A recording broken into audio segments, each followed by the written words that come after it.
सगळंच काही उघड्यात दाखवायचं नसतं. माणसाला एकांतपणा खातो कधीतरी, आणि तेच जयंत पाटलांच्या बाबतीत घडत असेल.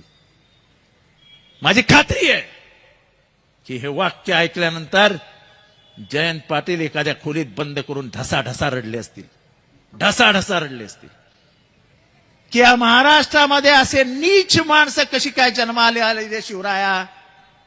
अरे तुझं राज्य आहे ना रे,